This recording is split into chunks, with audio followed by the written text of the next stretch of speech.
एक दिन सुबह का समय था। भाई काम पर गया था और भाभी ने मुझे नाश्ता दिया और कहा, मैं नहा कर आती हूँ। तब तक मैंने नाश्ता कर लिया और टीवी देखने बैठ गया। तभी भाभी ने मुझे आवाज दी, गणेश, मेरे कपड़े दे दो, मैंने टेबल पर रख दिए हैं। मैंने उसकी ड्रेस उठाई और वहां उसका अंडरवियर भी था। मैं उस वक्त थोड़ा असमंजस में था, लेकिन उसे कपड़े देते समय मैं सावधान था, क्योंकि भाभी का सम्मान करना जरूरी था। हालांकि मेरे मन में कुछ बदलाव आया। मैं उसका रूप देखने लगा, मानो वो मेरे सामने खड़ी हो। उसने मुझे फिर आवाज दी और मैं बाथरूम की ओर चला गया। उसके कपड़े उसे दे दिए। उसने फिर से दरवाजा बंद कर दिया और मैं वहीं रुक गया। मैं दरवाजे के छेद से अंदर देखने के लिए उत्सुकता से उठ खड़ा हुआ। यह कोई नहीं था, बस हम दोनों ही थे। भाभी नहा चुकी थी और अपने कपड़े बदल रही थी। मैं सिर्फ उसका पिछला हिस्सा ही देख पा रहा था। कुछ देर बाद वह बाहर आई और, नमस्कार दोस्तों, मेरा नाम गणेश है। ये तब की बात है जब मैं 11 साल का था। मैं बहुत छोटा था जब मैं गर्मी की छुट्टियों में भाई के पास गया था। जब मैं 10वीं क्लास में था तो मेरी भाभी थोड़ी मोटी थी, लेकिन वो बहुत गोरी लग रही थी। वो हर वक्त छोटे कपड़े पहनती रहती थी। पूरे दिन घर पर सिर्फ मैं और भाभी ही होते थे, क्योंकि भाई काम पर जाता था। मैं और भाभी बचपन से ही बहुत फ्री रहते थे। वे मेरे बारे में सब कुछ जानती थी, तो वह मुझे अपने पास पकड़ लेती और गले लगा लेती। हम हर दिन ऐसा करते थे। लेकिन अब मैं बड़ा हो गया था और मुझे उसकी बाहों में बहुत अच्छा महसूस होता था। जब वह मुझे गले लगाती थी तो मेरा साथी बड़ा हो जाता था। फिर मैंने तुरंत उसे गले लगा लिया और मजे लेने लगा। मैं एक दिवस उत्सव के लिए उनके पास गया था। कुछ दिन बीत गए। एक दिन सुबह हो गई। भाई काम पर गए थे और भाभी ने मुझे नाश्ता दिया और कहा, मैं नहा कर आती हूँ। तब तक मैंने नाश्ता कर लिया और टीवी देखने बैठ गया।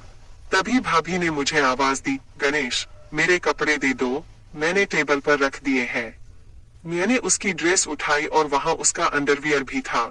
मैं उस वक्त थोड़ा असमंजस में था, लेकिन उसे कपड़े देते समय मैं सावधान था, क्योंकि भाभी का सम्मान करना जरूरी था। हालांकि मेरे मन में कुछ बदलाव आया था। मैं उसका रूप देखने लगा, मानो वो मेरे सामने खड़ी हो। उसने मुझे वापस बुलाया और मैं बाथरूम की ओर चला गया। उसके कपड़े उसे दे दिए। उसने फिर दरवाजा बंद कर दिया और मैं वहीं रुक गया। मैं दरवाजे की दरार से अंदर देखने के लिए उत्सुकता से उठ खड़ा हुआ। वह कोई नहीं था, बस हम दोनों ही थे। भाभी नहा रही थी और अपने कपड़े बदल रही थी। मैं सिर्फ उसका पिछला हिस्सा ही देख पा रहा था। कुछ क्षण बाद वह बाहर आई और मुझसे बोली, गणेश, तुम भी नहा लो। मैं तुरंत वहां से निकला और नहाने लगा। अंदर भाभी का अंडरवियर लटका हुआ था। मैंने उसे हाथ में ले लिया और उसकी महक में खो गया। नहाने के बाद कमर पर तौलिया लपेट कर बाहर आया और बोला, भाभी, मेरे कपड़े दे दो। भाभी ने मुझे कपड़े दिए और मैं जल्दी से कपड़े पहनकर तैयार होकर रसोई में चला गया। भाई काम पर जा रहे थे। भाभी रसोई में दोपहर का खाना बना रही थी। जब मैं वहां पहुंचा तो उसने मुझे गले लगा लिया। उस वक्त मैं उसके करीब रहकर खुश था। मेरे मन में कहीं न कहीं ऐसा होने लगा। मैंने उससे पूछा, क्या मैं कोई मदद कर सकता हूँ? उसने उत्तर दिया, नहीं, तुम यहीं चुपचाप बैठे रहो। फिर वह बातें करती, हंसती खेलती, खाना बनाती। दोपहर के भोजन के बाद हम बिस्तर पर चले गए। भाभी चादर ओढ़कर सो गई और बोली, गणेश, तुम भी मेरे साथ सो जाओ, मैं आज बहुत थक गई हूँ। उसकी आवाज में कुछ खास था और उस पर कई सवाल खड़े हो गए। वो बोली, बदन भी बहुत दर्द कर रहा है। मैंने तुरंत भाभी से पूछा, क्या मैं आपके शरीर को दबा सकता हूँ, अगर आपको कोई दिक्कत नहीं है तो? उसने नहीं कहा। मैंने फिर पूछा। मैं उसके पीछे पड़ा और बोला, भाभी बोलो, दर्द हो रहा है तो दबा दूं। उसने कहा, ठीक है। मैं धीरे धीरे उसके पैर दबाने लगा। उसके घुटनों तक पहुंचकर मैं रुका और अब उसकी वह चीज दिख रही थी। मैंने उससे पूछा, भाभी ऊपर भी दबाना है क्या? तो वो बोली, हाँ दबाओ, मुझे आराम मिलेगा। धीरे धीरे मैंने उसके कपड़े ऊपर उठाए और मैं उसका आकार देख सका। उस दृश्य को देखकर मुझे एक अलग ही अनुभव हुआ। उसी पल मेरा ध्यान उस चीज पर रुक गया और मैं पूरी तरह से भ्रमित था। गणेश, अब रुको, मैं भी तुम्हारे पैर दबाती हूँ। तुम्हारे भी पैर दर्द कर रहे होंगे? वो मेरे पैर दबाने लगी और उसके नाजुक हाथों के स्पर्श से मुझे बहुत अच्छा महसूस हो रहा था। उसने मेरे पैरों को दबाते हुए मुझे आराम दिया और फिर हम वहीं सो गए। अब मुझे थोड़ा बेहतर महसूस हुआ। फिर भी मैंने उनसे पूछा कि भाभी क्या मैं आपको गले लगा सकता हूँ? भाभी ने मुस्कुराते हुए जवाब दिया, क्यों नहीं, लगाओ। तुम ऐसे क्यों पूछते हो? हम दोस्त हैं ना। तुम्हारा आलिंगन मुझे एक नई गर्माहट देता है। वह बहुत होशियार थी और सब कुछ जानती थी। मैं छोटा था। गले मिलने के बाद हम दोपहर को सो गए। दोपहर को हम अच्छी नींद सोए और शाम को जाग गए। सब बातों का ध्यान रखा गया, क्योंकि शाम को मेरे भैया आ रहे थे।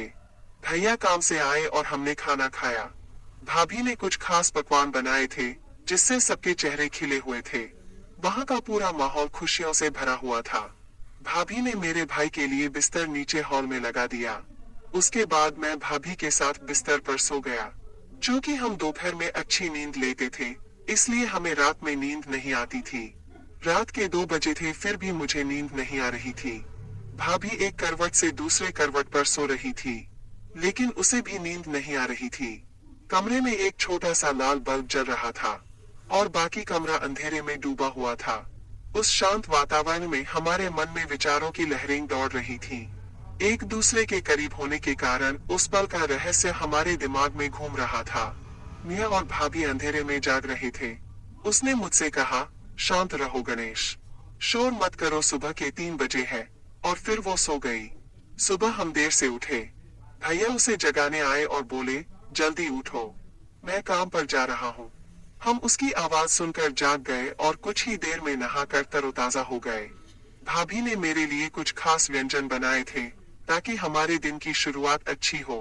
मेरे पसंदीदा भोजन की महक ने रसोई में एक विशेष माहौल बना दिया और वो मुस्कुराकर मुझसे बोली, चलो अब नाश्ता कर लेते हैं। उसने मुझे चाय और नाश्ता दिया और फिर नहाने चली गई। नाश्ता करते समय मुझे रात की घटनाएं याद आ रही थीं और सोचा कि क्यों न दोपहर को भाभी से इस बारे में बात की जाए। तभी भाभी ने मुझे अपने कपड़े देने के लिए बुलाया। मैं उसके पास कपड़े ले गया और हमेशा की तरह दरवाजे की दरार से उसे कपड़े बदलते हुए देखा।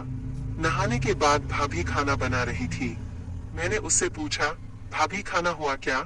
उन्होंने जवाब दिया, हाँ, थोड़ा सा बाकी है। फिर हमने खाना खाया और आराम करने के लिए बिस्तर पर चले गए। मैं और भाभी एक ही चादर में सो गए। उसने मुझे गले लगाया, मैंने भी उसे कसकर गले लगाया। मैंने भाभी की तरह उसकी तरफ देखा और कहा, क्या मैं एक पूछ सकता हूँ? उसने सोचते हुए कहा, पूछो।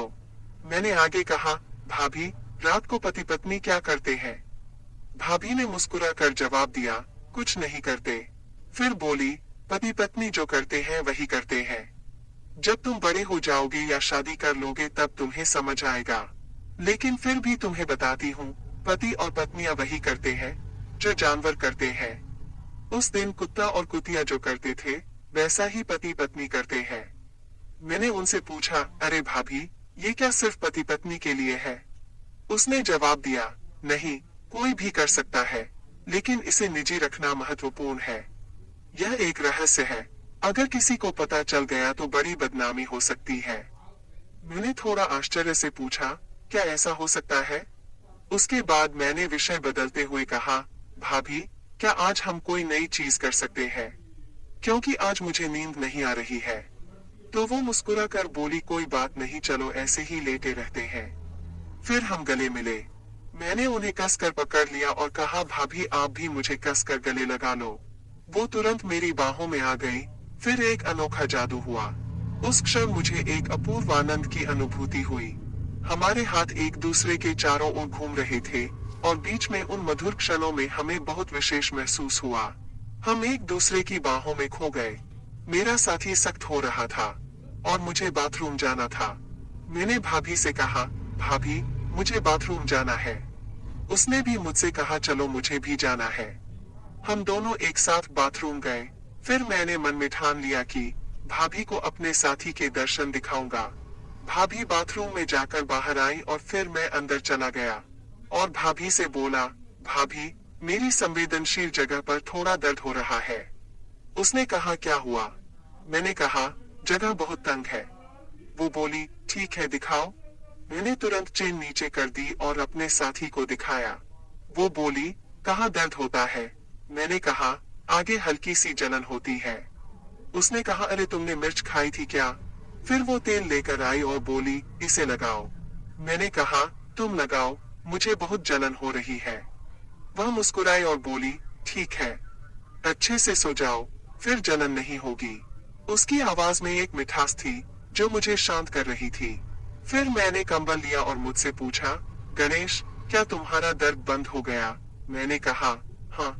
फिर वह बोली, मुझे वापस दिखाओ। मैं सीधे बिस्तर पर गया और उससे पूछा, क्या आप देखने के लिए तैयार हैं? भाभी यह देखकर खुश हो गई। मेरा साथी